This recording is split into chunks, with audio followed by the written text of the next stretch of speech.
J'avais un bonus avec un polyglotte qui était... La vidéo s'appelait Pourquoi et comment devenir polyglotte. Et je suis sûr il se la pète. Je vais très bientôt partir à Bratislava pour la Polyglot Gathering 2017. Voilà. Il y a carrément une convention des polyglottes. Le but de la convention, c'est juste de flex. Ah ouais, ils disent... ah ouais, bah moi j'en parle 1000. Ok, moi j'en parle 1 million. 1 million de langues. Parce qu'il y a des gens qui disent qu'on est polyglotte à partir de 6 langues ou je sais pas quoi. Je vois pas pourquoi en fait, parce que ça donne au fait d'être polyglotte une sorte de statut exceptionnel. Ouais, t'adores ça, arrête, t'adores ça. Je suis qu'un être humain comme vous en fait, je suis juste un être humain. Bonjour ou bonsoir à toutes celles et ceux qui nous regardent en replay. Si vous voulez un jour rejoindre la team live, vous êtes les bienvenus tous les mardis, jeudis et dimanches soirs dès 21h. Et avant de vous laisser avec votre rediffusion, un petit mot de notre sponsor, Oli. Oli est une alternative aux boissons énergisantes et aux sodas trop sucrés. Chien. Sans taurine et sans sucre, avec des arômes de fruits et colorants naturels, il suffit de mettre la poudre dans l'eau glacée, de secouer et drelin, c'est prêt. Oli. Si comme moi vous n'aimez pas le café et que vous préférez éviter les boissons énergisantes classiques, Oli Energy est fait pour vous. En plus, la Nucaf qu'il contient permet une diffusion plus longue et plus régulière de la caféine. Ou si comme moi vous aimez vous envoyer un petit soda de temps en temps mais que ça entraîne de la culpabilité car vous devez éviter le sucre, la gamme Iced Tea de Oli est faite pour vous. Pas de sucre et seulement 20 calories par portion. Ou si comme moi vous êtes un grand sportif et que vous avez besoin de vous hydrater un max. Bon ok, cela c'est plutôt quand j'ai la gueule de bois. Mais... La gamme hydratation de Oli est faite pour vous. Vous ne savez plus où donner de la tête et le montage plein de couleurs de cette publicité n'arrange rien. Alors laissez-vous tenter par un starter pack pour découvrir les différents goûts d'une des gammes Oli. Ou partez carrément sur le starter pack de luxe qui contient un shaker gratuit et une myriade de goûts des 3 gammes de boissons Oli. Quoi qu'il arrive, vous avez 5 € de réduction sur votre première commande avec le code RORO5 et 10% de réduction sur chacune des commandes suivantes avec le code RORO. Attention, ces deux codes ne sont pas cumulables, lien et information dans la description et en commentaire épinglé. Merci à notre sponsor pour l'argent et... bonne rediffusion. Tout de suite un petit horoscope du jeudi, on aime bien sûr. Je vais tout de suite vous lire le message de quelqu'un de la communauté. Je dois partir à l'étranger dans 4 mois pour mes études et j'ai peur de ne pas réussir à m'intégrer et à me faire des nouveaux amis à cause de la barrière de la langue. Aide-moi Roro. Eh ben écoute, tout ce que j'ai à te dire c'est Aimeldor, Mara Omentie, Sina Lumen, Aselie Mota Iqueta Tielka. Oui, c'est de l'elfique. Ça veut dire, salut tout le monde, ce soir on va aider quelqu'un à apprendre une langue rapidement. Eh oui. C'est de l'elfique. J'ai demandé à ChatGPT. Elle m'a certifié que ça voulait dire ça. Donc évidemment, on va voir ce soir comment apprendre une langue rapidement en fait. Comment ça se passe d'apprendre une langue. Moi personnellement, la seule autre langue que le français que je connais un peu, c'est l'anglais. Mais parce qu'en fait c'est partout, c'est la langue commune. Et alors la première vidéo, c'est des vidéos que j'adore. Je vous avais montré ça qu'une fois et pourtant j'ai une passion pour ça. C'est les vidéos en français qui sont faites pour des gens qui parlent pas français ou du coup ils parlent anormalement pour qu'on comprenne bien. Je trouve ça étrange à regarder, vraiment étrange. Tarzan parle 0 langue, ça c'est très réel. Apprendre les langues étrangères. J'aime tellement ça que, à part le français, bien sûr, j'ai appris l'espagnol, l'anglais, le portugais et le chinois. Et maintenant, je considère étudier ma 6e langue, l'indonésien. Non mais c'est regardez, c'est parce que la chaîne s'appelle Français avec Fred et donc en fait il apprend le français aux gens et donc il parle d'une manière comme quand on faisait compréhension à l'audition en anglais à l'école quoi. Mais c'est génial quand c'est en français. Ça donne un côté tellement une canille. Elle me demande comment tu fais. Quel est ton secret? Et premièrement, j'explique que je ne suis pas particulièrement intelligent ou intelligent avec les langues. Ça, en fait, c'est un mythe.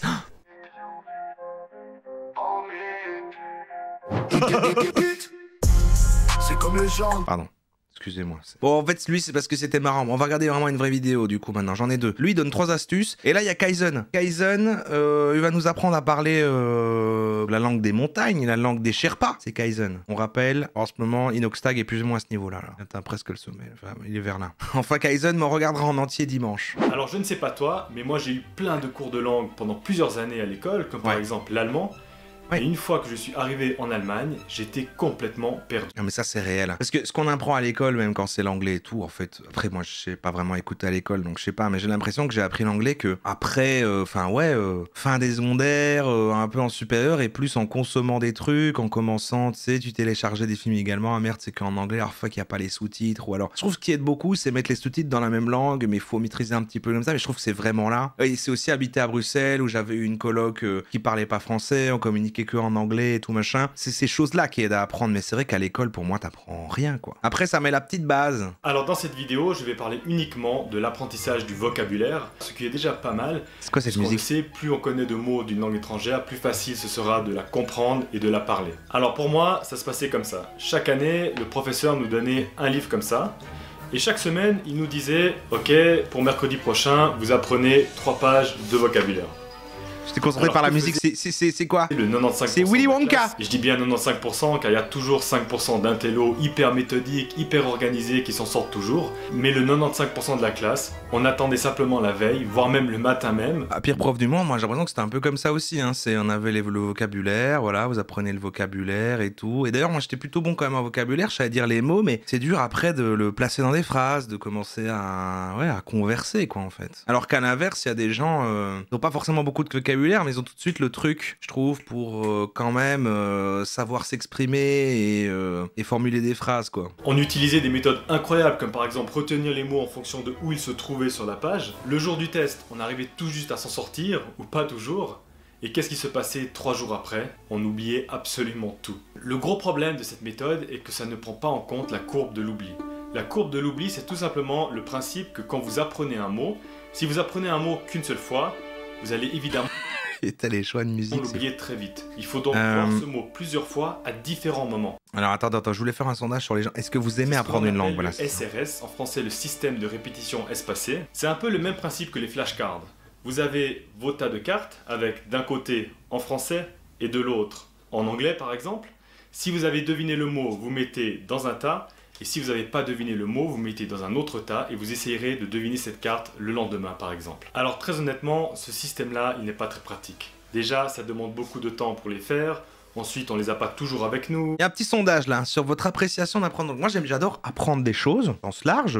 Apprendre une nouvelle discipline et tous ces trucs qui me font kiffer. Mais je dirais que la langue, moi, ça me trop du mal, quoi. Ça, c'est pas un plaisir. J'ai vraiment un blocage pour ça. Je crois quand même qu'au 21e siècle, on peut quand même faire mieux. Alors il y a plein d'applications qui utilisent le SRS. Mon application préférée et une des plus connues est certainement Anki. Le principe est très simple, l'application va afficher un mot. Vous allez ensuite devoir dire à quel point cela était difficile de répondre. Sans but, c'est nul, mais si tu veux voyager, c'est cool. Ah oui, c'est vrai que c'est les gens qui voyagent, tu te dis, mais alors c'est fou, comment tu te dis, je vais apprendre une langue précise, tout faire ça pour un seul voyage, ou alors c'est que tu pars longtemps, ouais. Comme la personne de notre Euro au secours, parce que tu pars étudier là-bas. Mais je crois qu'il y a juste des gens, ça les fait kiffer, quoi. Imaginez les weebs, par exemple, apprendre le japonais. Bah, ils adorent, quoi. Par simple plaisir, ou pour arriver à regarder leurs animés préférés, sans devoir lire les sous-titres. Oui, je le fais par plaisir, 53%, d'accord. Non, mais il faut bien 33% et non, je déteste 15%. Ok. Si c'était très difficile, le mot reviendra très rapidement. Et si le mot était très facile à deviner, eh bien le mot réapparaîtra uniquement dans 2 semaines, 1 mois ou voire plus. Oui, bah, il me présente une application, quoi. Ok, 3 astuces pour apprendre une langue étrangère facilement. Lui, ça a l'air carré. 5 minutes également. Des petites vidéos, hein. Au secours, c'est ça, c'est des petites astuces. Des astuces pour apprendre une langue étrangère. On me pose régulièrement cette question, mais il est illimité le man par contre. Comment apprendre l'anglais? Mais comment apprendre l'arabe? C'était quoi l'appli? C'était ni Duolingo ni Rosetta Stone, c'était un autre truc, mais bon. Je vais te partager 3 astuces que je partage également à mes élèves, que tu vas pouvoir utiliser dès maintenant pour te permettre d'apprendre une langue étrangère. La première astuce est très simple. Ouais. Tu dois passer l'escroc de la lecture rapide, c'est lui là? Toutes tes interactions en anglais, c'est-à-dire ton téléphone, exemple, je vais prendre l'exemple de l'anglais, hein, parce que c'est ce qui revient le plus souvent. Je connais pas l'escroc de la lecture rapide, moi. Première chose, c'est passer ton téléphone en anglais, ton ordinateur en anglais, ta télévision en anglais. Jusqu'ici, ça a du sens, ça a du sens. Les outils que tu utilises doivent être en anglais. Pourquoi? On l'a dit. Balancez vos astuces également, c'est vrai. Mais pour moi, c'est vraiment regarder une fiction dans la langue avec les sous-titres dans la même langue. Mais si t'as rien, problème, t'auras rien. Mais il faut une base avant, quoi. C'est pour ça que c'est une bonne passerelle après avec l'anglais. Mais c'est vrai qu'en démarrant de nulle part, j'ai pas d'astuce de comment tu démarres de nulle part. Par contre, explorer comment améliorer le truc, oui. Associer des moments de plaisir comme passer un bon moment pour une fiction que t'aurais regardée, mais en mettant ça, oui, ça marche. Le JV. Mais lui, il est sur le côté changer la langue de son device. Parce qu'à force, ton cerveau va s'habituer de manière inconsciente lorsque tu vas prendre ton téléphone et que tu vas envoyer un message. Lire des livres que tu connais déjà. Ah oui, ok. Ah ouais. Lorsque tu vas également interagir sur ta boîte mail ou dans différents endroits quand tu vas faire des recherches sur internet. Mais je trouve que VO avec des sous-titres en français, si tu connais rien de la langue, franchement, c'est dur quoi. J'ai quand même une période de ma vie où du coup je regardais plein d'animés japonais sous-titrés français, c'est pas pour ça que j'ai appris un petit peu. Tu vas voir que les premières sélections, les premières choses qui vont être proposées, ça va être des choses en anglais. Parce que tu auras mis la langue par défaut anglais. Soirée bourrée avec des natifs. Mais je trouve que quand t'es bourré, en plus, t'as l'impression de parler mieux. Mais je crois qu'en fait, c'est parce que quand t'es désinhibé, tu tentes plus. Alors que quand c'est pas une langue que tu maîtrises, tu peux avoir des blocages, comme tu peux l'avoir dans ta propre langue. Mais en fait, j'ai l'impression que si t'as de l'anxiété sociale, tu vas l'avoir. C'est comme si ça s'était démultiplié quand c'est pas ta langue. T'as peur aussi d'avoir honte, d'avoir l'air con et tout machin. Et du coup, ce phénomène est augmenté quand c'est pas dans ta langue. Mais du coup, quand t'es désinhibé, ça sort, tu tentes des trucs, allez, t'essaies de t'exprimer comme tu peux. Et c'est vrai que c'est dans ce cadre-là que t'apprends le plus, quoi. Moi, quand j'étais à Bruxelles, je traînais avec des Flamands qui parlaient pas bien français. Moi, je parlais pas flamand, donc on parlait en anglais. Comme je te dis, j'avais une coloc, machin. Donc, il y a eu des périodes que j'ai l'impression que je parlais plus anglais que français. Et là, c'est vrai qu'il y a eu une fulgurance énorme. Même le stade, quand t'es tout le temps là-dedans, tes pensées sont dans une autre langue. Trop relou. Ce qui est important, c'est que tous les jours, en allant sur ton téléphone, en allant sur ton ordinateur, ton cerveau va capter des nouveaux mots. Même de manière inconsciente. Ce qui va te permettre d'être en immersion invisible. Ça veut dire que toi, tu es chez toi, mais ton cerveau a l'impression d'être peut-être à l'étranger, parce qu'il va tout voir en anglais. Alors que tu es chez toi, tu es à Paris ou ailleurs. Deuxième astuce. Ça va être compliqué, hein, parce que la personne part dans 4 mois, je sais pas si t'es toujours là dans le chat, et en plus, du coup, je sais pas quand t'avais posté ça dans Roroscours, mais ça se met maintenant, c'est dans 2 mois. Maintenant, il y a des bons outils de traduction, tu prends ton téléphone, tu dis des phrases, ça va le traduire directement, bon, c'est la meilleure solution. Sa question, c'était surtout comment se faire un réseau d'amis. Ouais, non, mais moi j'arrange un peu comme je peux pour qu'on fasse un thème, on va pas encore faire un thème, comment se faire des amis, on va pas aller voir Dreamax. J'ai peur de pas savoir bien rencontrer les gens et connecter quand on maîtrise pas la langue et qu'il y aura cette barrière-là. En vrai, par contre, j'ai une vraie remarque là-dessus. D'avoir vu ça dans l'autre sens quand des gens viennent ici, j'ai l'impression d'être différent d'une culture à l'autre, mais quand c'est justement pas ta langue ou que tu viens d'autre part et tout, les gens sont doublement accueillants. Il y a des gens qui vont vouloir te faire tout rencontrer, de genre, ah oui, ici, on est trop comme ça par contre, hein, machin, et de remarquer les différences et de vouloir justement un peu accompagner et tout. Donc, en vrai, j'ai l'impression souvent quand on voit quelqu'un qui vient en mode Erasmus et des trucs comme ça, tout le monde est beaucoup plus... Limite, ça a l'air plus facile de se faire des amis quand t'es en mode Erasmus, tu vas quelque part, machin, que juste arriver autre part comme nouveau dans ton pays, quoi. Et bien sûr, ça, c'est la chose la meilleure que tu pourrais faire. Aller vivre dans un pays étranger. It's like Legend with gameplay, but it's raw dressed as a moth. Donc l'idéal, bien sûr, c'est d'aller à l'étranger. Mais quand t'as pas les moyens d'aller à l'étranger, comment tu fais? Eh bien, tu peux regarder également toutes tes séries, tous tes loisirs, les faire dans la langue que tu as envie de développer.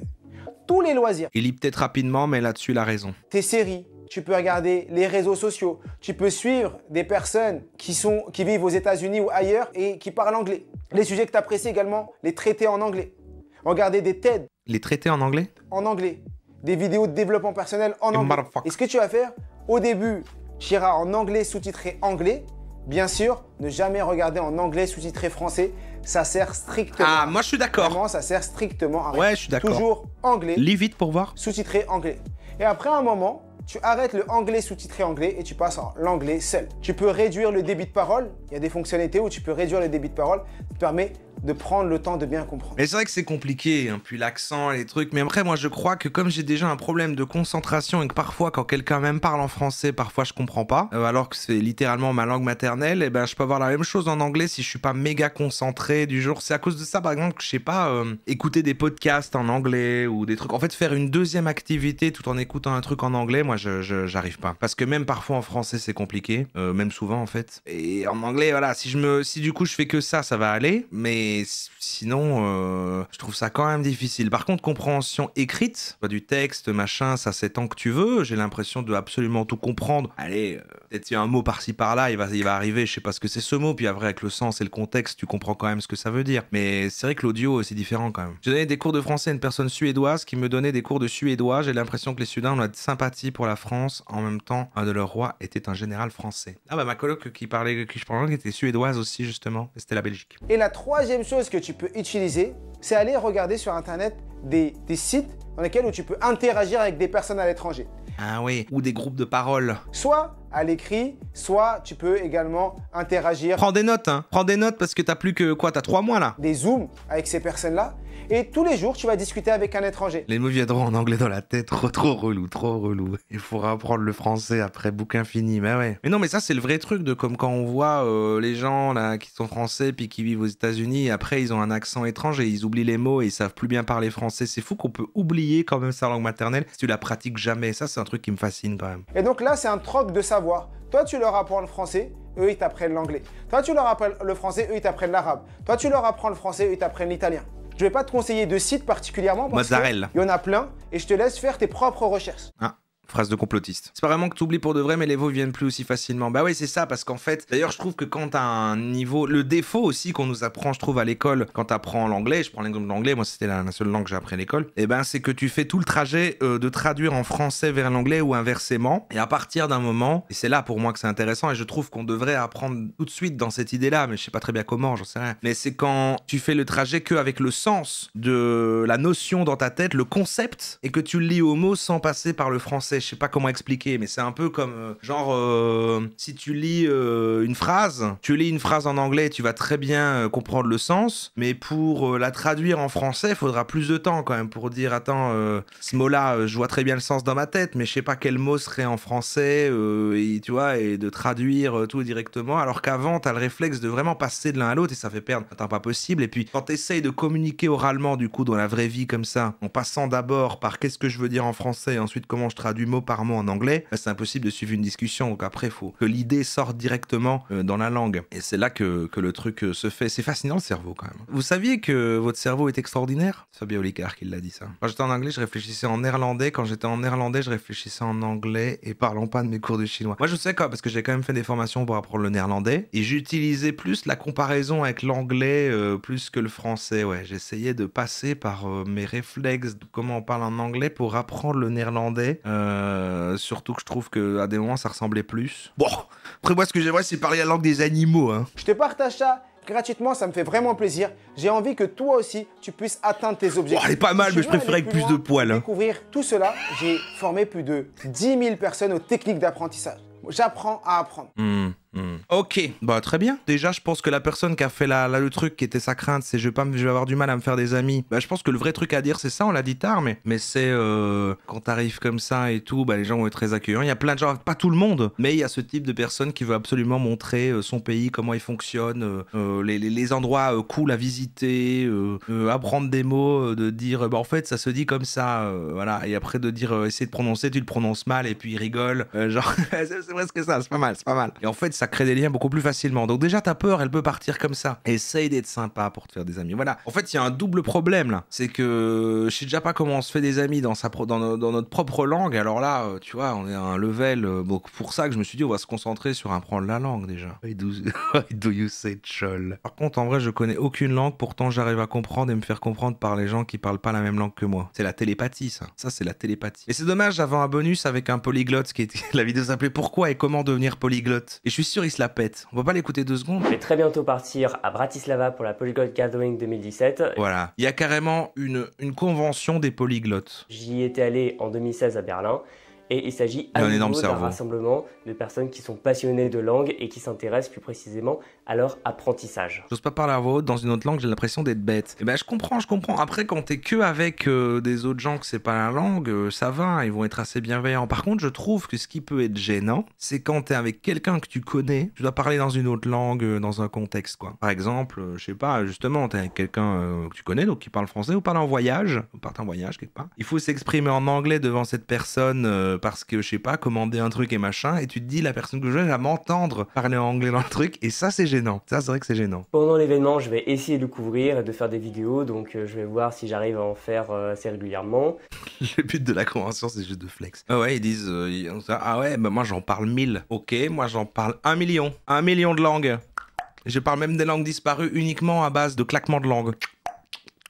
Par contre, langue des signes, c'est stylé, c'est un autre truc pour moi. Là où j'avais fait mes cours, je me souviens de néerlandais, il y avait en même temps, et c'était du coup considéré dans le même truc, parmi toutes les langues, il y avait langue des signes. Et c'est peut-être le truc que je pourrais vouloir faire plus justement par juste curiosité et pas sans le côté fonctionnel, peut-être parce que juste c'est pas des mots justement, je sais pas. Qu'est-ce que c'est être polyglotte ?